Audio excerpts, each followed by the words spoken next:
Hello, I'm Pastor Nick Hood, and I want to thank you for tuning in, dialing in to our church website. At this website, you can find all kind of things, spiritual messages that I've written, blogs, podcasts. Right now, I'm reading from the book of First Kings, Solomon, and the visit of the Queen of Sheba, chapter 10.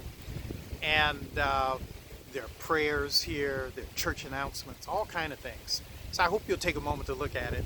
And I also hope that you'll stick around and worship with us. You can look at our church worship service right here at this site.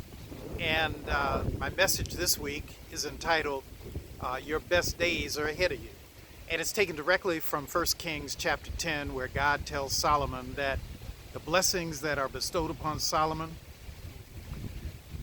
are because David, his father, was so faithful. And that if Solomon maintains the faith of his father, David, that the blessings of God would never leave him or his family. And so that's what I'm preaching about. And the more I think about it, even in a pandemic, I guess I have a sense of optimism.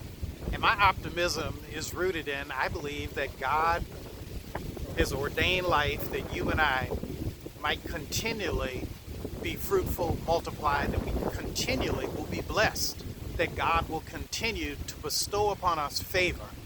And I know somebody looking at this may say, but Reverend, how can that be?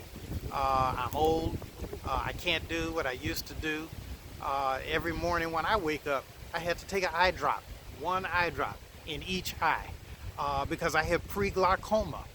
And, I'd never heard of that before.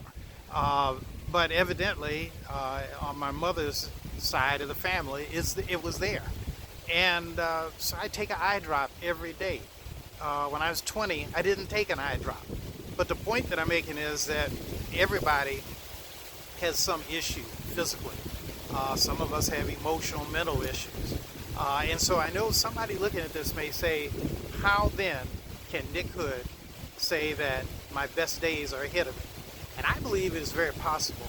Number one, if we follow the faith of Solomon, simply to be faithful to God in what we believe and how we live our lives.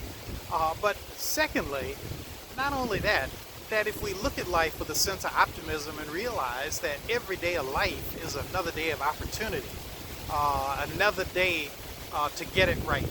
And one of the things I'm going to talk about in this sermon is Warren Buffett. Warren Buffett talks about three steps to a successful life. Number one, he says, love what you do. Number two, he says, be a doer and not a thumb sucker. And number three, he says, don't judge yourself by other people's standards. That's going to be part of my sermon. I hope you'll check it out. God bless, God keep you. And remember, I am praying for you.